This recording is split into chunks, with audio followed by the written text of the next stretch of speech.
Bismillah ar-Rahman ar-Rahim. All praises are Allah's, the most gracious and the most merciful. The peace and blessings are due to His final Prophet and Messenger, Muhammad, peace be upon him.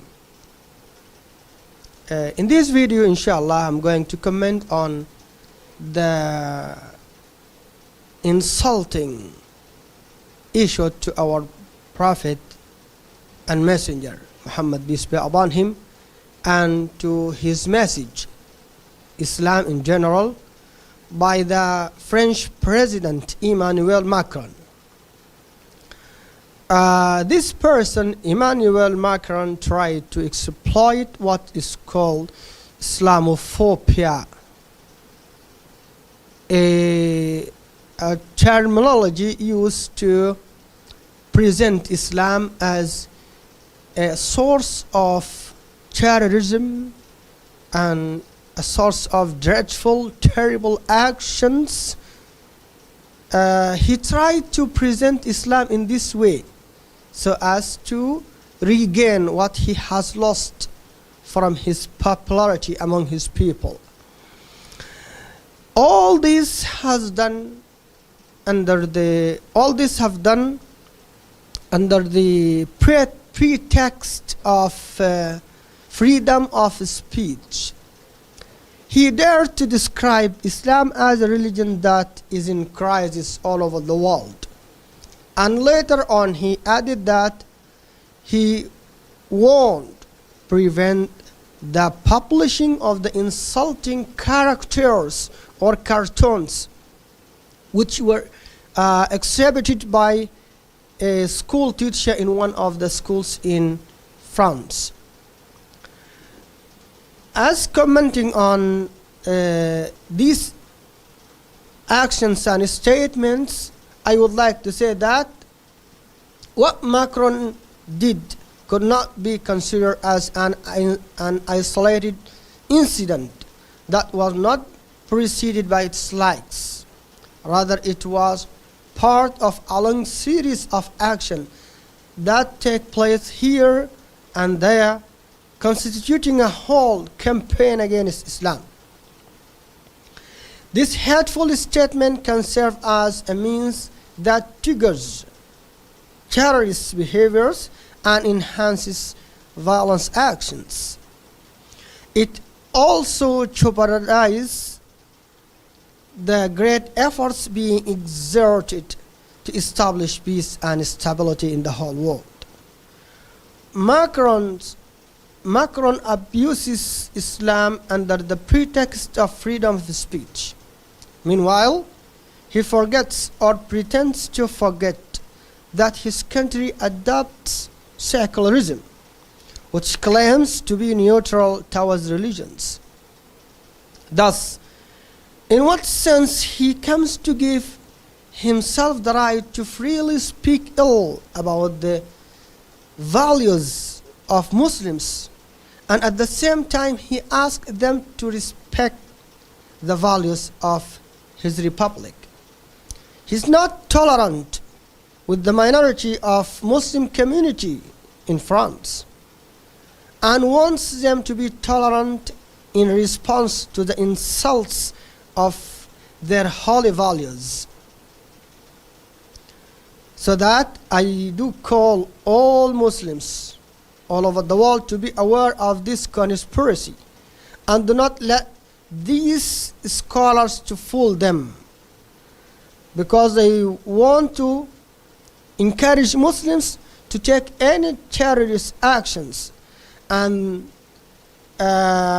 these terrorist actions could be or could serve as a means by which they present Islam as a religion that is sponsoring terrorism. And actually Islam or terrorism has nothing to do with Islam.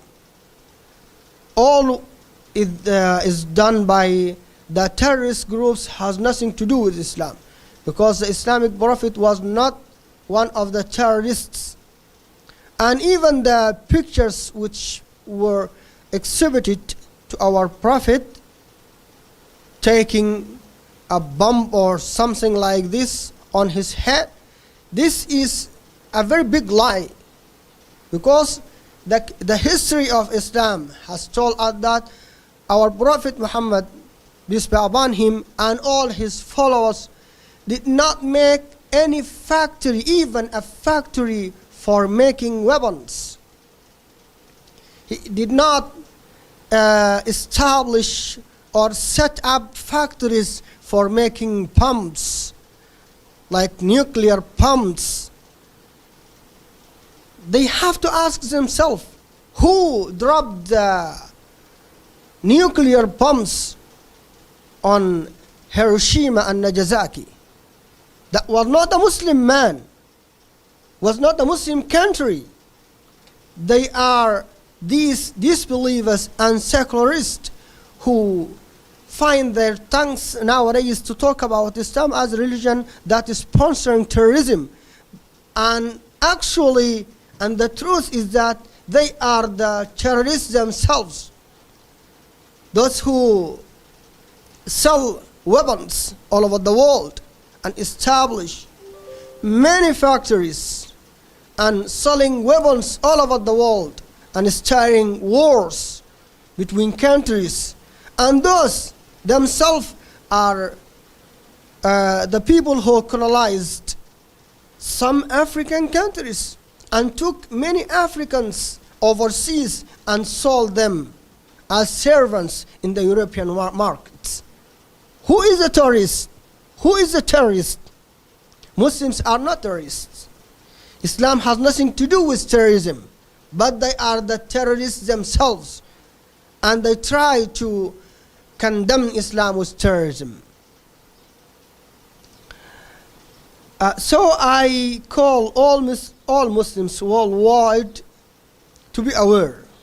Macron's provocative words aim at sparking Muslims' anger and attract the overzealous to respond violently or in an unwise way that does not take into consideration the coming consequences. The seculars may encourage some extremist members.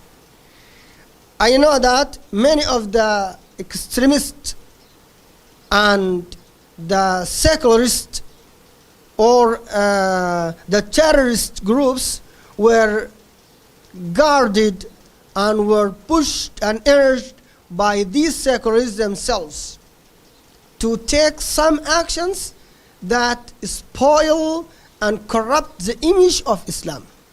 And all the world should know that Islam has nothing to do with all these terrorist actions. Okay, the extremist members may shoot, bomb, behead, or burn a house or threaten any non-Muslim person. Then they exploit, the secularists themselves, they exploit that opportunity to reinforce Islamophobia in purpose of scattering their people away from embracing Islam. Islamophobia could also be manipulated in the fight against Islam under the pretext of fighting against terrorism. I do not agree with most of the reactions took place in Muslim countries in condemnation to the French cursing to Islam.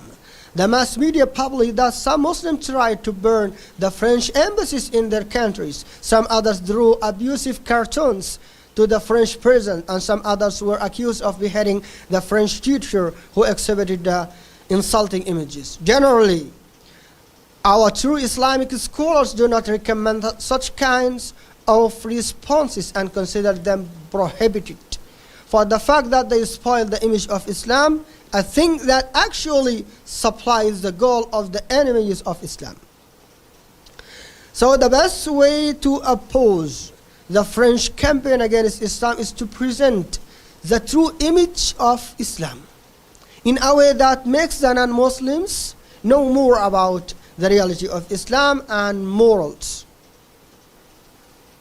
So I do urge all Muslims, particularly the preachers, to keep on propagating the message of Islam to the whole world. I think it's upon the callers of Islam to teach people that Islam is the religion of wisdom and truth. It does not need force to spread, and it has the complete and convincing truth. Finally, all Muslims who love their Prophet and are angry with the curses issued to him should make sure that our Prophet will not be hurt by any kind of indecent behavior towards him, since Allah Almighty and Majesty has promised to protect him and punish any hand or tongue that extends to him. As Allah has said, Inna kafaynaka al-mustahzi'in, which can be translated as, indeed we are sufficient for you against the mockers, those who mock the Prophet, peace be upon him, or those who tries to insult him, or those who say bad words or speak ill of him. All these kinds of behavior, our Prophet is protected from it, and nothing will reach him. And the one who extends his hand or his tongue to our Prophet is the one who will be cut off. This is what our God Almighty and Majesty has promised us. Thank you for watching and listening carefully to the video, and see you inshallah next time.